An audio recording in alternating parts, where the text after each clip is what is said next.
sana. Mmependeza kweli kweli wallahi.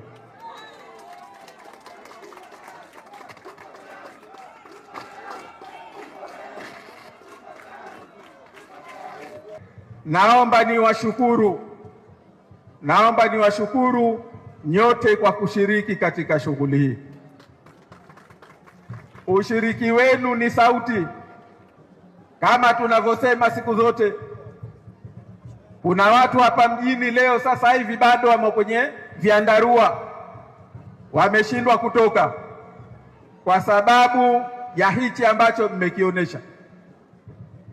Walijua baada yaliyopita, basi watu wamevunjika moyo, watu wamekata tamaa.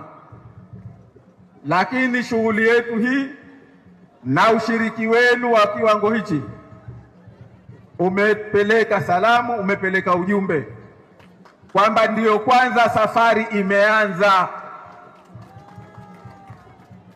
na safari imeanza na vijana. Safari imeanza na vijana. Kwa hivyo mimi naomba nichukue fursa hii kwa dhati kabisa niwashukuru nyote, lakini kwa sababu ukumbi wetu tulionao wa shughuli ni mdogo sana na watu tuliopo ni wengi, tunajua si wote ambao watapata kuingia ukumbini, ni wachache sana. Lakini nyinyi mmeshaimaliza kazi hii, iliyobakia sisi ni kwenda kuhitimisha. Iliyobakia kwetu sisi ni kuhitimisha. Nyinyi kazi mmeimaliza. Tulichotaka ni kupeleka ujumbe kwa nchi hii, tupeleke ujumbe kwa dunia kwamba tumesimama katika haki ya nchi yetu. Na hili niseme, mmenipeleka kwa kauli ambayo kila mtu hata aliyokuwa hana masikio, hata aliyokuwa kiziwi, basi leo mmemfanya kasikia.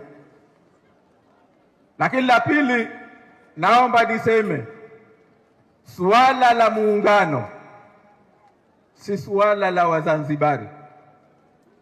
Suala la muungano, sera ya chama chetu kiko wazi kabisa kwamba tunataka muungano wa haki, tunataka muungano wa heshima unaotambua haki za wananchi wa pande zote, unaweka heshima ya pande zote zilizoungana. Huu ni msimamo, hii ni sera ya chama chetu.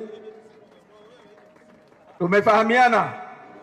Hii si sera ya mtu, hii si sera ya upande mmoja, hii ni sera yetu sote.